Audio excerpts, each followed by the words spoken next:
India news के digital platform पर आपका स्वागत है और आपके साथ मैं हूं आपका होस्ट राजीव शर्मा। और आज कहानी ऐसी जो समुद्र को लेकर हम आपके सामने रखेंगे और समुद्र से मिलने वाली चीज़ों को लेकर भी। समुद्र से हमें क्या नहीं मिलता। मछुआरों को मछली मिलती है, उसके मछली को बेच कर वो अपना पेट भरते हैं। दूसरे लोगों को समुद्र से अलग अलग तरीके के खनिज मिलते हैं, सीप मिलते हैं, शंख मिलते हैं। कहते हैं समुद्र के किनारे जो भी है या समुद्र के आसपास जो भी है, अगर वो अपने दिमाग को केंद्रित करके रखे तो समुद्र उसे इतना कुछ दे देता है जिससे वो धनवान हो सकते हैं। अब यही कुछ ऐसा हुआ कोलंबिया के तट के पास। जी हाँ, 315 साल पहले एक जहाज कोलंबिया के तट पर डूब गया था। वो जहाज कोलंबिया के तट पर क्या डूबा कि आज जाकर कोलंबिया को लग रहा है कि उसकी किस्मत खुल गई है। लेकिन उस किस्मत खुलने के साथ ये किस्मत कोलंबिया की ही नहीं, दो और देश भी अपनी खुलती हुई बताने लगे हैं। एक जहाज जो कि 315 साल पहले समुद्र में डूब गया था, उस जहाज का पता रोबोट के जरिए कोलंबिया ने लगा लिया।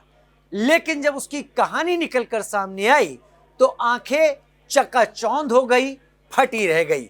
दरअसल ये जहाज स्पेन का था, जो स्पेन में ब्रिटेन के हमले के बाद यानी 1708 में ब्रिटिश फौज ने स्पेन पर हमला किया।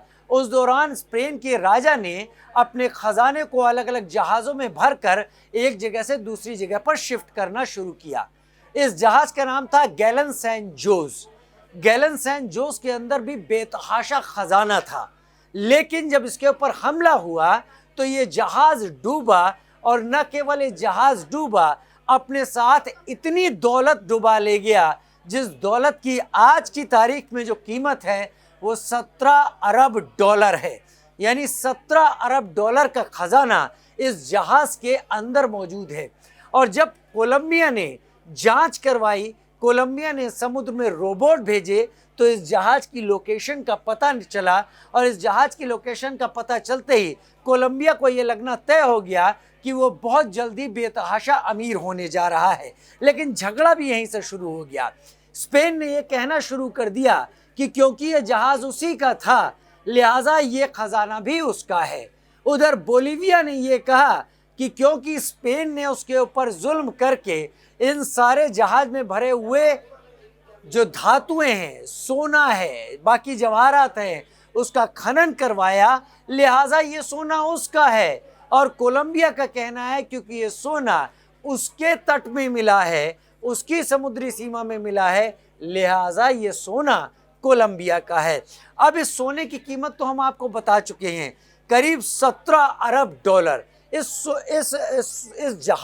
जहाज के खजाने की कीमत 17 अरब डॉलर है।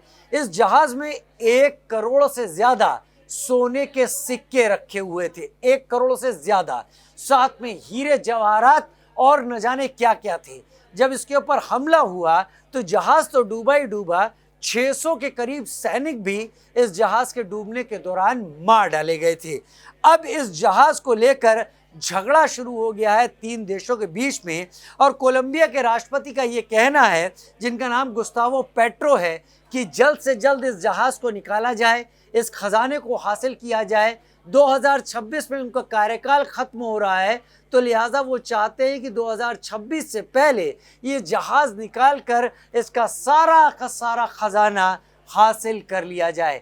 लड़ाई झगड़ा अलग जगह है, 2 देश इस पर अपना दावा कर रहे हैं। हो सकता है कि अंतर्राष्ट्रीय न्यायालय में भी ये बात चली जाए और फिर इस पर अपने कब्जे को लेकर बात होने लगे।